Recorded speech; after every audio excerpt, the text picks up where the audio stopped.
É isso aí, pessoal.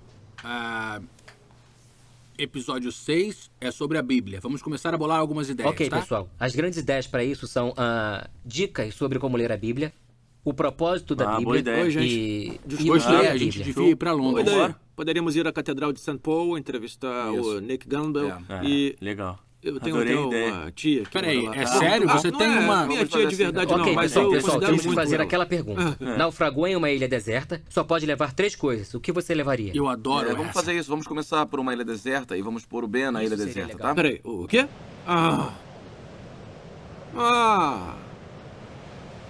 Boas escolhas.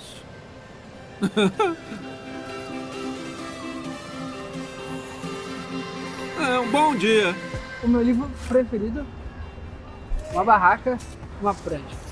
Minha mãe, minha cachorra e meu celular. Com certeza um amigo, o meu cavaquinho. Cara, uma caixinha de som ia ser bom também. Acho que comida, água e um abrigo. Celular, uma bola de futebol pra eu jogar. Não sei, um cobertor pra poder não passar frio. Amigos, um violão e comida. Um iPod, cerveja e uma guitarra.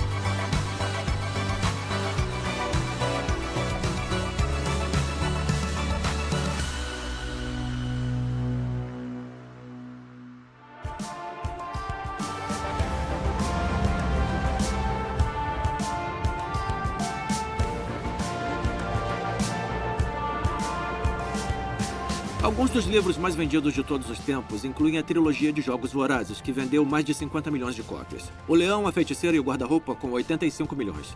E a trilogia de O Senhor dos Anéis, que vendeu mais de 150 milhões de cópias. Porém, mais de 4 bilhões de cópias da Bíblia foram distribuídas. A cada ano, mais de 100 milhões de cópias são vendidas ou presenteadas. Ela foi traduzida em mais idiomas do que qualquer outra obra literária. O aplicativo da Bíblia, YouVersion, foi baixado mais de 250 milhões de vezes e em mais de 1000 idiomas. A Bíblia é o livro mais vendido do ano, todos os anos. É o livro mais popular de todos os tempos. Para muitas pessoas, a Bíblia é o bem mais precioso. E a Bíblia é tão poderosa que alguns ditadores e governos a proíbem. Pessoas se arriscam à prisão e multas ou penalidades severas só para levar a Bíblia para alguns países. Alguns arriscam suas vidas para compartilhar sua mensagem. Eu ouvi a história de Mary e Marzier, que arriscaram suas vidas para compartilhar sua fé em seu país natal. Elas andavam quilômetros de casa em casa toda noite e colocavam o Novo Testamento nas caixas de correio do povo. Depois de 3 anos e 20 mil Bíblias entregues, elas foram descobertas e presas. Marian se lembra do dia em que Marzier foi presa. A polícia chegou na porta com ela. De repente eu ouvi a voz dela e de outros atrás da porta e depois vi ela de pé com 3 guardas. Aí eu fiquei tão chocada quando eles saíram revirando tudo e levaram nós duas com todas as nossas coisas, tipo bíblias e filmes sobre Jesus para a polícia de segurança. Foram longas horas de interrogatório. Eu acho que logo no primeiro dia eles nos ameaçaram com tortura física naquela cela escura no porão. Aí só nos abraçamos e nos despedimos porque pensamos que era o nosso último dia na Terra. Estávamos com muito medo. Eu lembro que a única coisa que podíamos fazer naquela cela escura naqueles momentos era orar uma pela outra. Passamos quase 9 meses na prisão e ficamos 14 dias separadas. Ficamos isoladas e solitárias. Posso dizer que naqueles 9 meses tivemos uns 10 julgamentos em 10 tribunais. E em cada um deles, os juízes e promotores nos ameaçaram com a execução pela forca. Eles queriam nos pressionar para que negássemos nossa fé em Jesus. Não tínhamos uma Bíblia conosco, mas aprendemos a viver dos versículos da Bíblia. E a cada dia nós orávamos e pedíamos a Deus para nos dar o poder de viver daqueles versículos e a mostrar esse poder aos prisioneiros através do nosso comportamento. Foi quase depois de 9 meses que soubemos que tínhamos muitos apoiadores de diferentes partes do mundo. E devido a todos aqueles apoiadores, o governo teve que nos soltar, mesmo contra a vontade. Eu me lembro que há 2 anos estávamos na Austrália e fomos convidadas para ir a uma igreja. Depois do nosso testemunho, um casal subiu ao púlpito e ambos choravam e começaram a contar sua história. Eles disseram que a esposa tinha encontrado uma daquelas bíblias que nós deixamos nas caixas de correio. Eles encontraram uma bíblia e toda a família se converteu a Cristo apenas lendo o Novo Testamento que colocamos na caixa de correio.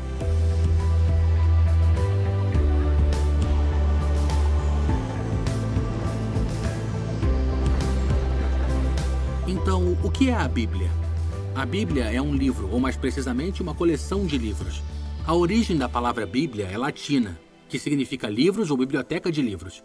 Ela é dividida em 2 seções principais, o Antigo e o Novo Testamento. O Antigo Testamento é o maior dos dois e inclui o que foi escrito antes de Jesus existir. O Novo Testamento foi escrito depois. Juntos, o Antigo e o Novo Testamento foram escritos durante um período de 1.600 anos por pelo menos 40 autores.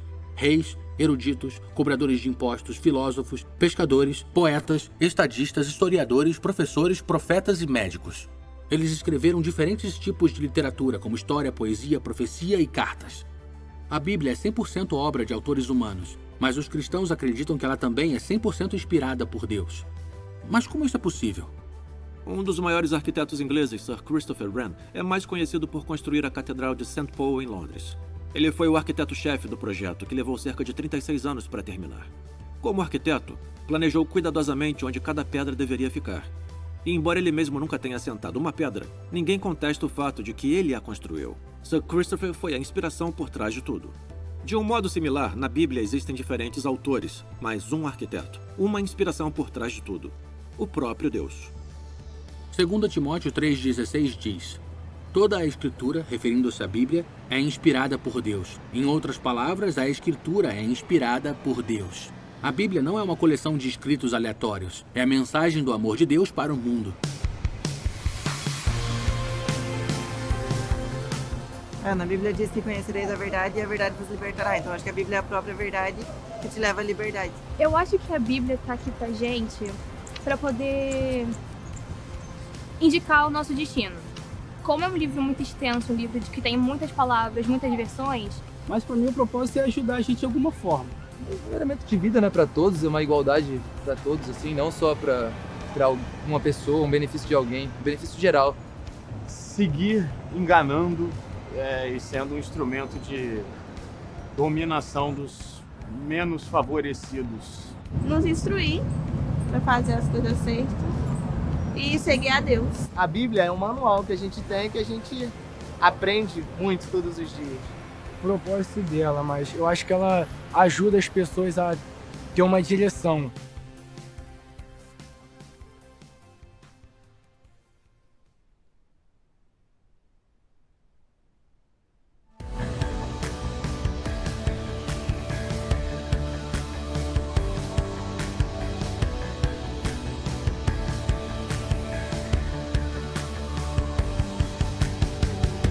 Se você pegar uma Bíblia e abrir aleatoriamente, pode se surpreender com o que vai encontrar. Provavelmente vai se encontrar no meio de uma história, uma carta ou uma música. Ou você encontrará sabedoria prática e conselhos para a vida.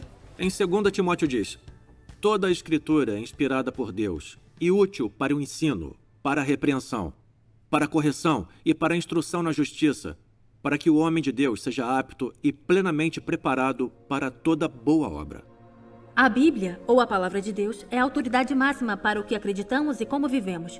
Fala sobre as coisas com as quais lidamos diariamente: amigos, dinheiro, trabalho, dor e felicidade. A Bíblia é um guia, mostra como viver e também nos dá limites. Alguns diriam: eu não quero um livro de regras, se eu seguir isso vou perder minha liberdade. Mas, se não houvesse limites ou diretrizes na vida, nossa vida seria um verdadeiro caos. Pense em dirigir. Os limites ajudam a torná-lo seguro para dirigir carros ou esportes. Esportes sem regras seriam terríveis. Knodel tem que se concentrar no jogo depois do bogey no 14º. Parece que ele está pronto para dar a tacada. Que grande jogada. Uma jogada sensacional dele. Podemos encontrar liberdade em nossa vida seguindo a vontade de Deus. Deus não diz coisas como não matarás porque Ele quer estragar a diversão. Ele diz isso porque nos ama. Jesus resumiu todas as instruções de Deus assim. Ele disse, ama a Deus e ao próximo. Se você já tentou ler a Bíblia, provavelmente encontrou partes bem confusas que levam a muitas perguntas. Se você achar que é difícil às vezes, não desista. Continue lendo. Quanto mais você a lê e crê que é a palavra de Deus, mais vida ela te dá e mais você começa a entender as partes confusas. Foi isso que eu descobri depois de ler a Bíblia no decorrer dos anos. Muitas perguntas que eu tive foram respondidas. Eu ainda tenho muitas perguntas, mas é uma jornada. Quanto mais eu leio, mais eu entendo. Jesus é a chave para entender toda a Bíblia. Nós interpretamos as Escrituras através das lentes de Jesus. O Evangelho de Lucas descreve o encontro que Jesus teve com 2 amigos. Foi logo após a ressurreição, eles caminhavam para uma cidade chamada Emaús. Ao andar por um caminho, assim como este, ele começou a explicar o Antigo Testamento para eles, começando por Gênesis e seguindo a partir daí. Ele mostrou as diferentes formas das quais as Escrituras falavam sobre ele. É como se toda a Bíblia fosse uma seta gigante que aponta para Jesus. E essa é a primeira coisa que Deus quer nos mostrar, Ele mesmo. Jesus é a suprema revelação de Deus. Entendemos mais e mais sobre Deus cada vez que olhamos para Jesus. A Bíblia é uma parte vital do nosso relacionamento diário com Deus. Deus falou e continua falando com a gente até hoje. De certo modo, a palavra de Deus é como uma carta de Deus. Quando eu recebo uma carta de alguém que eu amo, como a minha esposa Melissa, eu a valorizo, eu a guardo. E é o mesmo com a Bíblia. É especial porque através dela ouvimos a voz de Deus. Durante grande parte da minha vida não fui cristão. Eu venho de uma família de advogados de tribunal. Eu trabalhei como advogado por vários anos. Meu pai era advogado, minha mãe era advogada, minha irmã é advogada, meu filho é formado em direito, minha filha é formada em direito. Meus avós de ambos os lados eram advogados. Meu tio era advogado. Se tivéssemos um gato, ele teria sido advogado. Meu pai era judeu, um judeu secular. Ele escapou do Holocausto, muitos parentes morreram no Holocausto. Minha mãe não ia à igreja. Meu pai se descrevia como um agnóstico. Eu cheguei à conclusão, quando adolescente, de que era ateu. Eu era um ateu bem articulado. Não que eu tentasse converter pessoas ao ateísmo, mas se alguém tentasse me converter ao cristianismo, eu tinha muito que dizer a respeito. Eu era muito desconfiado dos cristãos. Eu tinha conhecido 1 ou 2 no meu ano sabático e eles sempre sorriam, o que eu achava bem suspeito. E no meu primeiro ano na universidade, meu quarto ficava do lado do meu grande amigo Nick Lee. E eu o preveni sobre esses cristãos. Eu disse, não os deixe entrar no seu quarto de jeito nenhum. Mas era tarde demais, ele já os conhecia. Certa vez, ele e sua namorada, agora a sua esposa Sila, voltaram dizendo que haviam se tornado cristãos. Eu fiquei horrorizado. Assim, eles eram pessoas adoráveis. Eu pensei, como posso ajudá-los? A verdade é que eu não sabia muito sobre isso e pensei, é melhor investigar. Então, eu encontrei uma Bíblia antiga e naquela noite eu comecei a ler. E comecei pelo início do Novo Testamento. Eu li o Evangelho de Mateus, Marcos e Lucas. Cheguei no meio do Evangelho de João, pois às 3 da manhã eu adormeci. No dia seguinte eu continuei lendo o dia inteiro. O dia seguinte eu era estudante, eu não tinha emprego. Quando cheguei ao final do Novo Testamento, cheguei à conclusão. É verdade. Era como se a pessoa de Jesus emergisse das páginas do Novo Testamento e eu o tivesse encontrado. A Bíblia se trata de Jesus, nos aponta para Jesus. Ao lermos a Bíblia, quando eu leio a Bíblia, espero encontrar Jesus. Eu espero ouvir Deus falar comigo. Então, todo dia é assim que eu começo. Eu começo com o café da manhã físico e começo com o alimento espiritual. É a primeira coisa que eu faço. A primeira coisa que eu faço de manhã é encontrar Jesus. Eu quero que a fome espiritual seja saciada. Isso me prepara para o dia. Eu li algo que Rick Warren escreveu sobre a Bíblia e esta, na verdade, é a minha história. Eu podia dizer que tudo isso é verdade para mim depois de ler a Bíblia diariamente, por décadas. Ele diz o seguinte, ler a Bíblia gera vida, produz mudanças, cura corações, forma caráter, transforma as circunstâncias, dá alegria, faz superar a adversidade, superar a tentação, infunde esperança, libera poder e limpa a mente.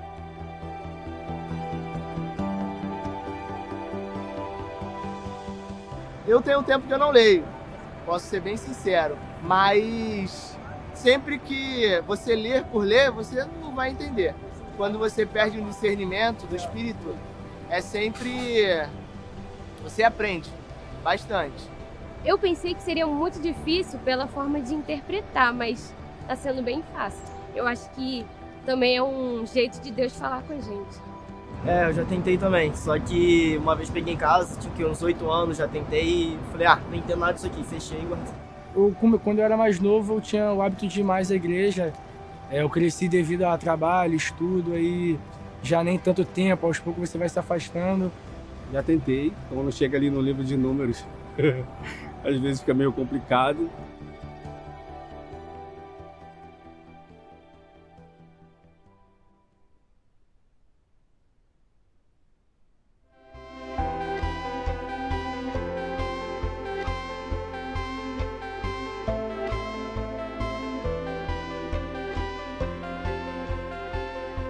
Ok, existem alguns conselhos práticos para ajudá-lo a ler a Bíblia.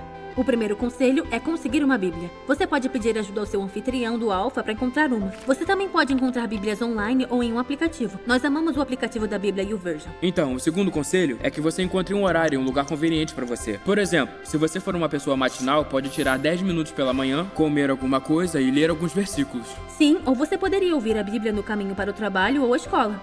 Conselho número 3. Quando você ler a Bíblia, não abra ao acaso. Ler um versículo aleatório aqui e ali certamente deixará você confuso e talvez um pouco perdido. É melhor ler um livro de cada vez. Mas não tem que começar pela primeira página de Gênesis. Recomendamos que você comece com o Evangelho de Marcos ou João. E para ajudar a começar, criamos planos de leitura. Procure o Alpha Jovem no aplicativo YouVersion. E, conselho número 4. O gênero importa. É importante saber que tipo de livro está lendo. Alguns livros são de poesia, outros são de história e outros são cartas. Saber que tipo de livro está lendo ajudará você a entender como lê-lo. Conselho número 5. Fazer muitas perguntas. Ao ler sua Bíblia, faça perguntas sobre o que você leu para ajudá-lo a entender o contexto, para quem foi escrito e o que estava acontecendo em seu mundo. E pode fazer perguntas como: o que ela significa para nós hoje? E o que nos ensina sobre Deus? Conselho número 6. Ore. Uma das minhas amigas escreveu na beira da Bíblia: ore antes de abrir.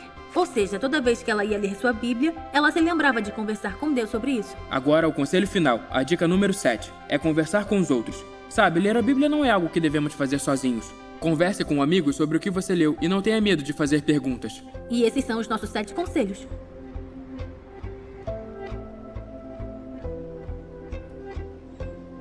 Eu me lembro de uma manhã antes de ir para a escola, quando eu tinha 14 anos de idade. Eu estava sentado no chão do meu quarto lendo a Bíblia. Tinha começado o livro de Jeremias. Algumas das palavras logo no primeiro capítulo se destacaram.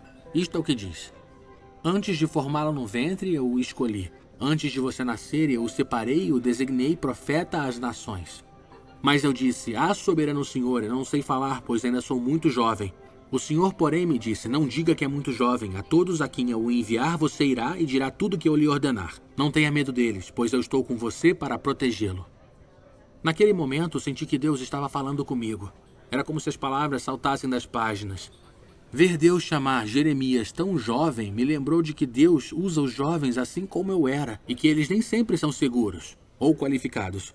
Eu fui cheio daquele profundo senso de propósito ao entender que Deus me conhecia antes de eu nascer e que tinha um plano para a minha vida. Me lembro que em meu coração eu sabia que em qualquer situação, não importa o quão intimidado eu estivesse com o que estava na minha frente, que Deus estava comigo e que ia me proteger e me guiar, como prometera a Jeremias. Este momento transformou a minha vida. E eu me pego relendo esses versículos o tempo todo. Mas é o seguinte, a maioria dos dias que eu leio a Bíblia não é assim. Nem sempre tenho uma epifania. Mas descobri que a prática diária de ler as Escrituras me mudou ao longo do tempo. Ao longo dos anos, a palavra de Deus tem moldado a mim e a minha forma de pensar sobre Deus, sobre mim e sobre os outros. É uma parte enorme e insubstituível da minha amizade com Jesus e eu não posso imaginar a vida sem ela.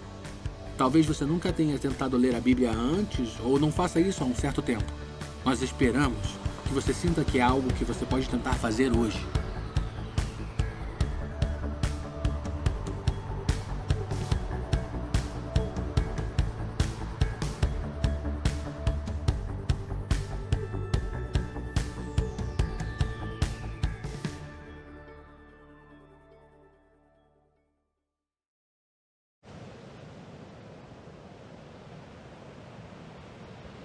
Alguém aí quer jogar vôlei?